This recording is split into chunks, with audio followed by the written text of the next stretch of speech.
नमस्कार मित्रांनो, नागपूरमध्ये कालच मुख्यमंत्री माझी लाडकी बहीण योजनेचा दुसरा हप्ता इथे वितरण करण्यात आलेला आहे. तर दुसऱ्या टप्प्याचं वितरण चालू करण्यात आलेलं आहे. तर लाडक्या बहिणींना ज्यांचे आधार क्रमांक डी-बी-टीला लिंक आहेत त्यांना इथे पैसे मिळणार आहेत. जर तुम्हाला असं नेव्हर अनेबल्ड फॉर डी-टी-पी असं येत असेल तर तुम्हाला इथे पैसे मिळणार नाहीत. तर त्यासाठी तुमचं आधार कार्ड क्रमांक डी-टी-पीसाठी लिंक आहे का ते तुम्ही चेक करण्यासाठी तुम्हाला गुगलमध्ये NPCI सर्च करायचं आहे.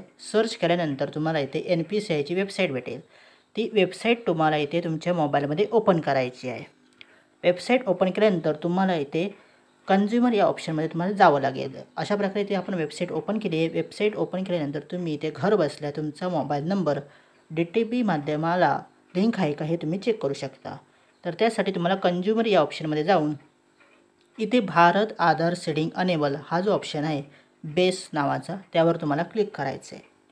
तर या ऑप्शनने तुम्ही घर बसल्या तुमचं आधार कार्ड बँकेला लिंक करू शकता किंवा जर ऑलरेडी लिंक असेल तर तुम्ही त्याचा स्टेटस देखील चेक करू शकता.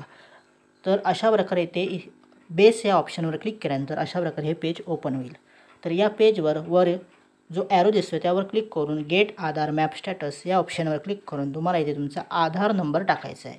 आधार नंबर टाकल्यानंतर जो सांकेतांक क्रमांक जसं की कॅप्चा दिसत आहे तो तुम्हाला इथे एंटर करायचा आहे. कॅप्चा जसंचं तसं एंटर करा. जर कॅप्चा चुकला तर तुम्हाला इथे एरर येईल की कॅप्चा इज नॉट व्हॅलिड. इथे बघता अशा प्रकारे इनव्हॅलिड कॅप्चाचा एरर येतो.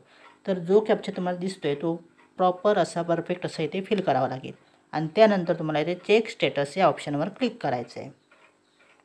तर टेस्ट स्टेटस या ऑप्शनवर क्लिक केल्यानंतर तुम्हाला एक OTP येईल. त्या मोबाईलवर जो आधार नंबर असेल त्यावर तुम्हाला OTP येईल.